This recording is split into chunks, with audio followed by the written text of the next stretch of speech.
Well, welcome to the Middlesex Moments radio show. Thank you for having me. I'm Dr. MxCC, and the person who just said thank you for having me is Adam Floridia, who has been working here at Middlesex Community College for how many years? It's a complicated question. 6 years part-time, 2 years full-time in one capacity, now a third year full-time in another capacity. Right, and so for our listeners, what you've heard is the really a social history of the American higher education institution, because so many people work part-time, and eventually some of them rise to being full-time, and now Adam's a full-time member, a tenure-track member of our English department. We're really pleased to have him. And I can't stop smiling. They can't see that, but that's good. But they can feel it in your voice. And today we're going to talk about some of the work that Adam did as the director of our Learning Center, and a little bit about developmental education, which for those of you who aren't aware of that term is pre-college education in English and in math that takes students who are not ready to attend and succeed in college courses and takes them along a path towards success. I read something this morning that said from some national group that all students may not be college ready. In fact, the numbers are pretty dismal in that regard. But we believe that all students are college material. I thought, that's a way of looking at it that I think is an important distinction. So Adam worked in our Learning Center, and we're just going to talk about that some in reference to an article that appeared in The Nation magazine last week. And then we're going to flip over into looking towards the new year. Actually, it's the cusp of the year because Adam's going to be teaching a course in our Intercession, and we just wanted to get out the word to our listening audience that we have this thing called Intercession, and it's a 3-week, well, I would say BritLit or crash course, a very intensive course in a program of study, and we have, about 10 courses that are available, and we just wanted to talk about those. So we'll probably take a break, and then we'll come back first, and let's talk about student success in general and what your insights are after having done it for 6 years part-time into, all coming all the way up into being in the classroom on the front lines. Certainly. Good. Well, welcome back. I'm MxCC, president at Middlesex, and Adam Floridia is in our English department here, and he's been here for a long time, and he's worked with students who weren't quite college ready or who were college ready but needed an assist in our Learning Center with tutors. So I want to summarize some of what is in an article called Children of the Storm, Education and Social Mobility. It's in last week's Nation magazine, written by Helen Epstein. What she's doing is reviewing 2 books. The first one is the one I'm interested in.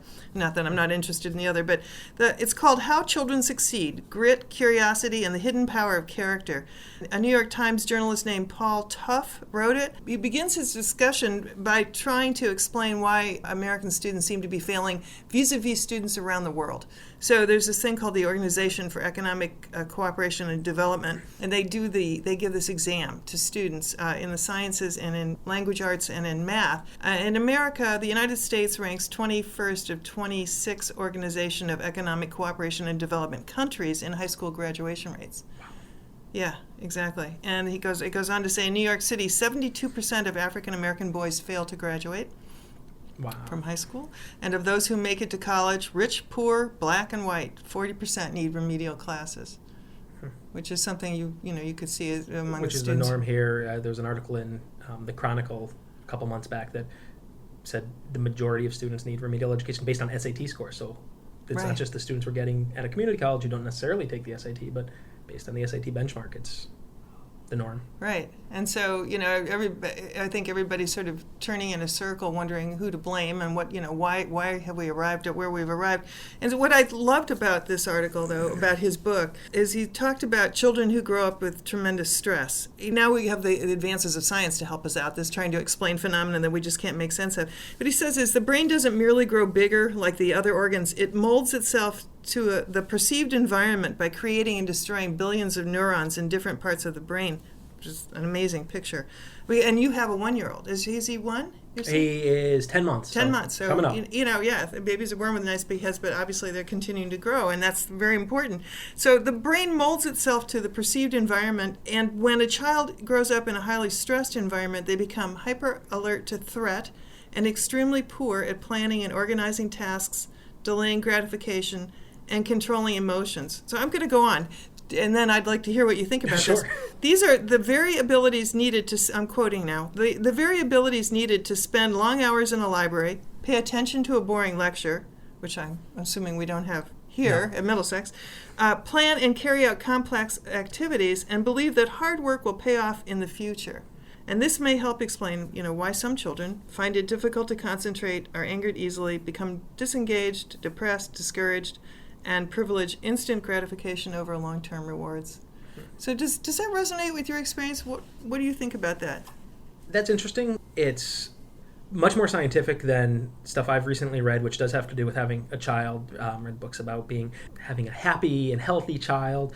And some of them, there was one particular, I don't remember what it was called actually, but talked about the sort of neuroplasticity of the brain and how it's forming and shaping, and a child's most basic instinct is for survival. So the brain can't worry about anything else if it doesn't feel safe.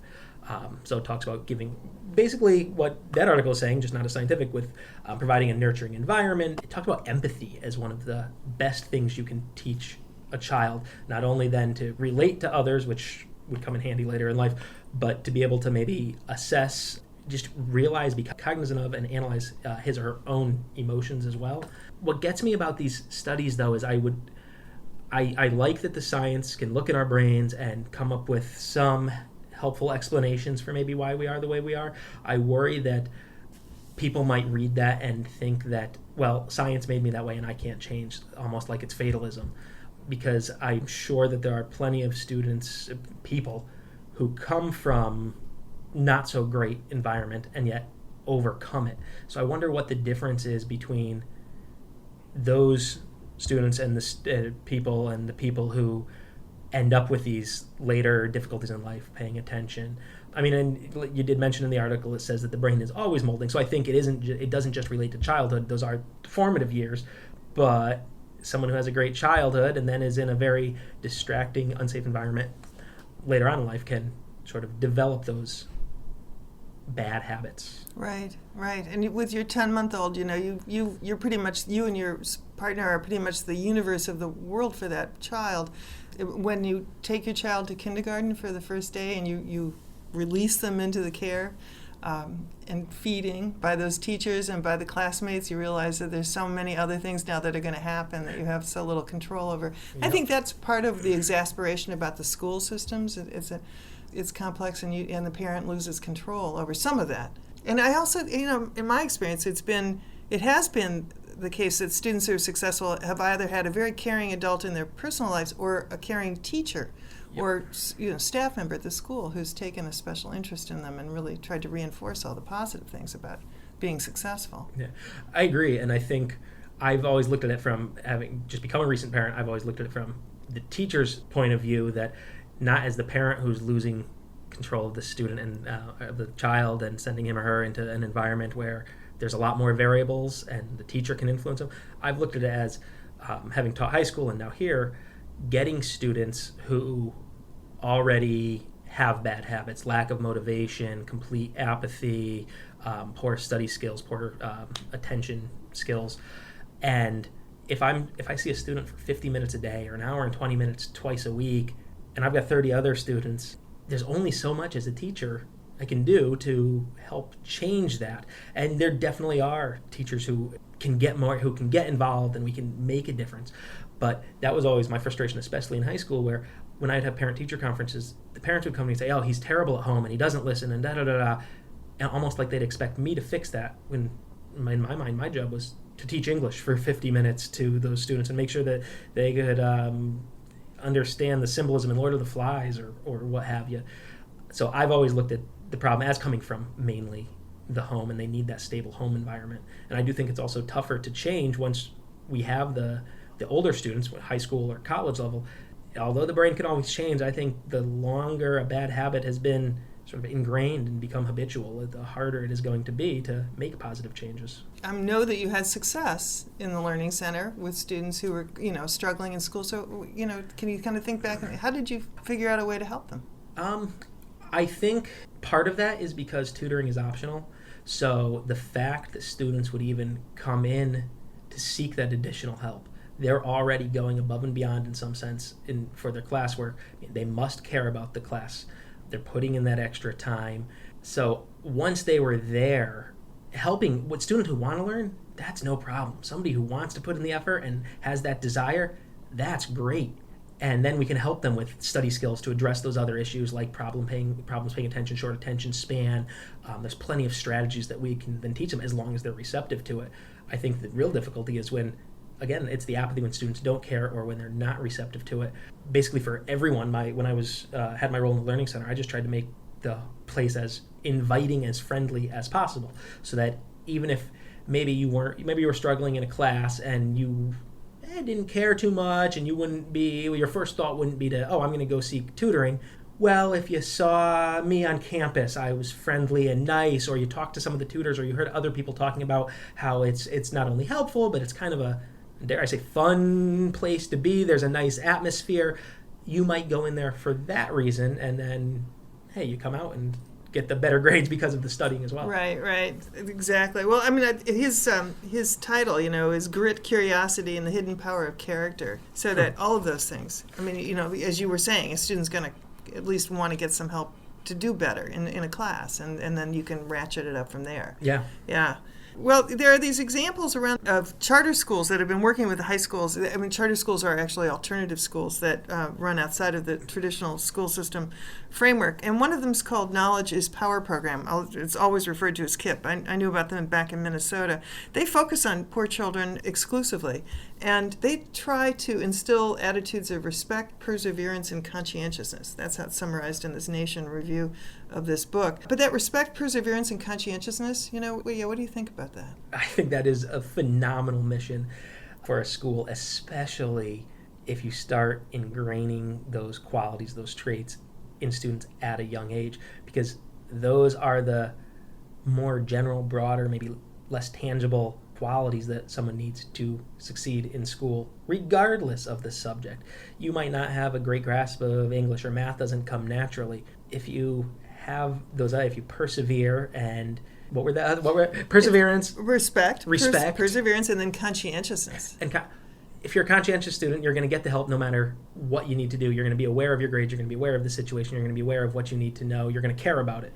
For perseverance, you're going to put in that extra effort. And respect, while that might not relate directly to academic performance per se in terms of a grade, I guess I could argue it could, because you need to be respectful of others' opinions, the teacher, the professor, whoever it is.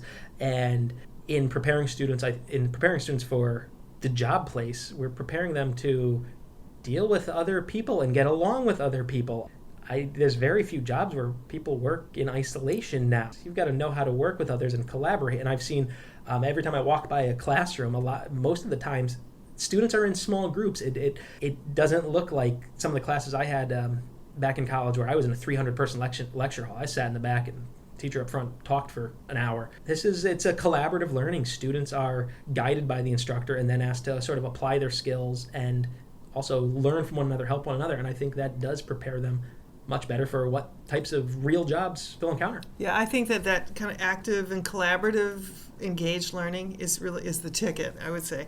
I'm sorry to say we have to take a break because the time has flown by. But when we come back, let's talk about, time unbounded by the ordinary semester. And that brings us to Intercession and maybe a little bit about summer. So we'll be back in just a moment. Well, welcome back. I'm Anna Wasesha at Middlesex Community College right here in Middletown, Connecticut, and I'm talking with Adam Floridia. And what's your hometown? Meriden. Oh, so you're a local Yep. person too. All right, so there is no easy answer to this. What's going on with the college students not being prepared for school, with American high school students, not competing internationally very well at all in the Olympics of academic achievement. We're coming in at the end of the line.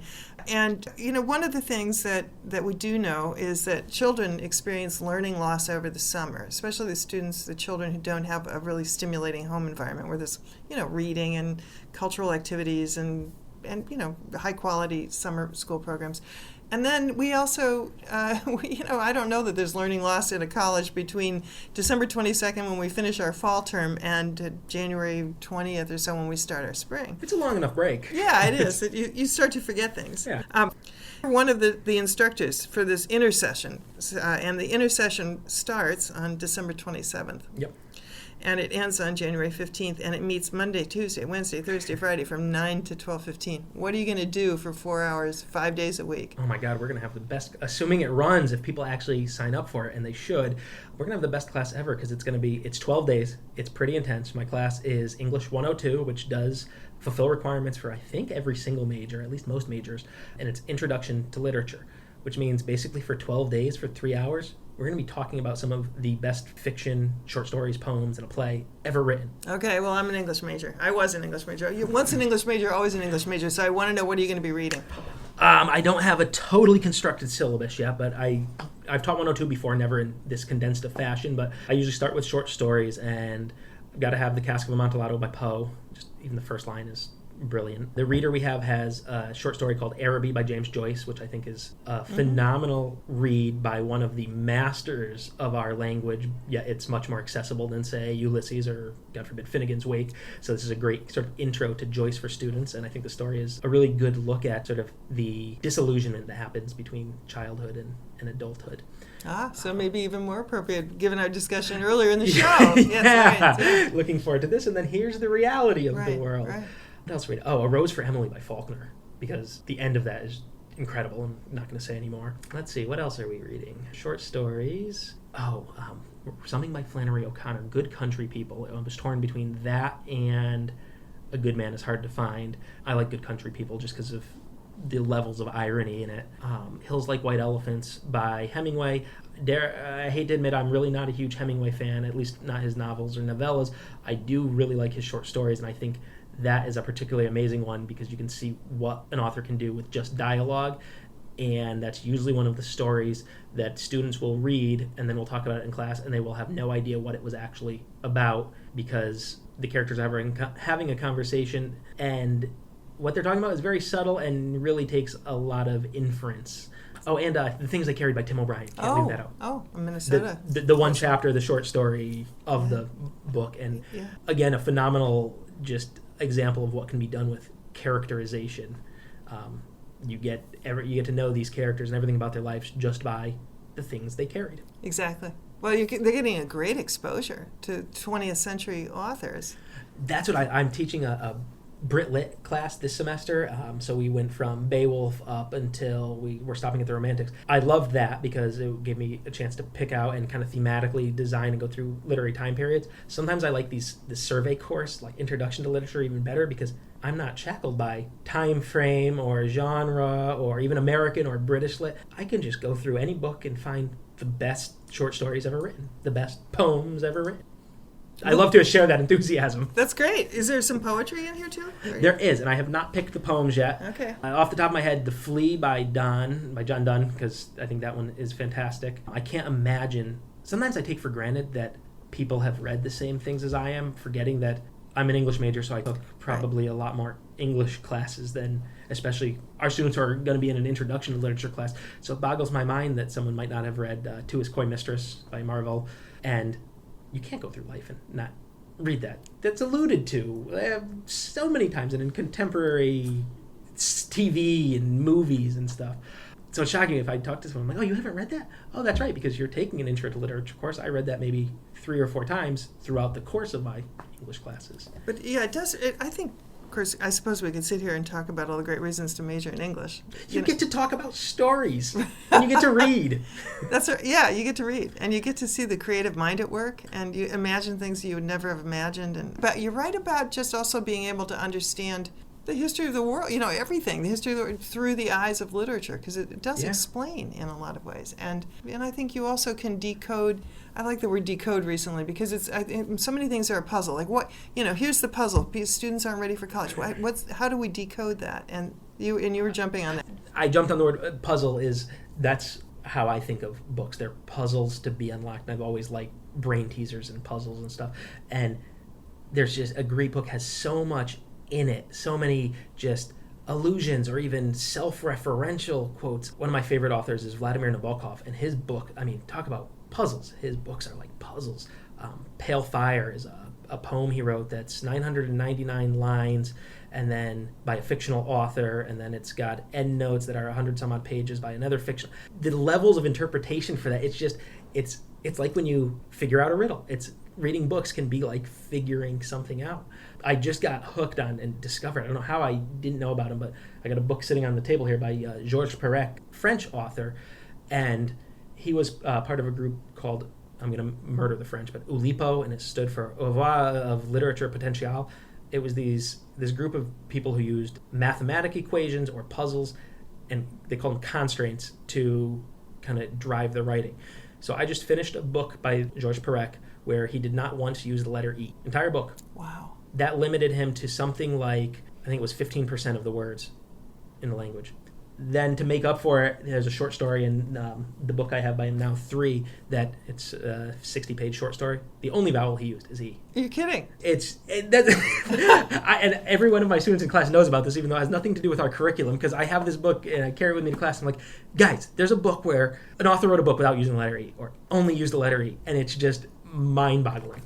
Wow. I mean, it's boggling my mind right now. And there's so many little other puzzles and things to figure out in the books, and I think all great literature is like, it's a puzzle in some sense. And is he writing right now? Is he a contemporary? He passed away. He's relatively, I think he passed away in 1982. Yeah, so he passed away before you could really pull up on a computer all the words that have only the letter E in them, the vowel E. Yeah. Which even with that, so I write little book reviews on web blog, goodreads.com. It's a great book site.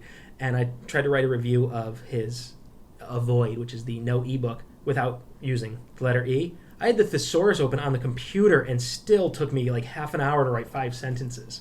So I challenge someone to try it. It's a very, very difficult task. Yeah, I'm always kind of knocked back by writers like Shakespeare, who were writing when it wasn't that easy to get a piece of paper, and were able to carry through, and certainly Dickens and people who wrote these massive novels. I mean, following the strain of the story and all the characters and the twists and the turns and making it work out, and they're pieces of brilliant literature. Yeah. Yeah, some geniuses coming through. It seems like it should be much easier for us today, and I still can't write a novel for some reason. Well, you're still young. You're still young. Yeah. Well, okay. I just want to remind our listeners that we have this winter intercession, and if they want to read some of the greatest writers of the 20th century, yes, be they from this side of the pond or the other side, even before the 20th century. Before the we're 20th. We're not constrained by time. Okay, perfect. So, and it's called Composition and Literature. It's 3 semester hours, and then I want to put in a plug for the summer session, because we have several terms in the summer. I don't know. Are you teaching this summer? I am indeed. Oh. Do you know what you're teaching? I'm teaching an English 101 on ground in Meriden and an English 101 online. Okay, all right. So you got that course is coming up, but and there are many courses. The summer school catalog is actually pretty robust. There are fewer here in the Intercession, but it's a special student and a special teacher who can do something like this in 3 weeks. There are other things we can recommend that people do to keep their mind alive in the summer, and my guess is a good reading list would be read. Yeah, just read. Right, and I know the Russell Public Library has got this magician of a director named Arthur Myers, who is very good. Our director is Lan Lu. She's remarkable. We have these book clubs and these book reads that go on all year long under the tutelage of these librarians. Yep. And Palak runs a book club. Mm-hmm. I would love to try to form a club here where it's like a classics club or something, club around that where, hey, me and a bunch of students for however many years it might take us, try to read 1,001 of the 1,001 books that we should read before we die, and set up a a blog of some sort. Yeah. Yeah, well, you got to come back and tell me what kind of progress you've made on this. Sure. On top of having... I'll get you to join. I would love that. But I'm glad you're doing short stories, because actually I find I have less time to read than I used to, and I'd like to be able to read something through. All right, so we have to close this whole program down. I want to thank you for coming here to talk with me about the situation in the world, about college readiness, and about your intercession class. And let's just close off this interview. I'll ask you the question, which is, in the last year, what is the best book you read that you would recommend that our listeners consider reading over the Christmas holidays when we have lots of extra time to spend? I can't get Avoid by Perec out of my head, because the no E thing is phenomenal, even though I finished that a week ago. Going back a year, this was a big year for 5-star books for me. The Arrival is, for someone who doesn't read, it's a picture book, which our library has, which is great. And what else did I read this year? Imagine that. I'm at a loss for words and That's ask me okay. for great books. As well, and we're closing off the program, so I'm thinking if people are thinking about shopping for Christmas, giving a book to someone they love is a great gift. Yes. Opens up worlds to them that they might never have known about. Thank you so much for being with me today. This has been the Middlesex Moments radio show, and I've been visiting with Adam Floridia in our English department here at the college. If you're interested in learning more about Middlesex Community College, you can check out our website at mxcc.edu. I'm Anna Waseja, president of Middlesex Community College, wishing you all a good day.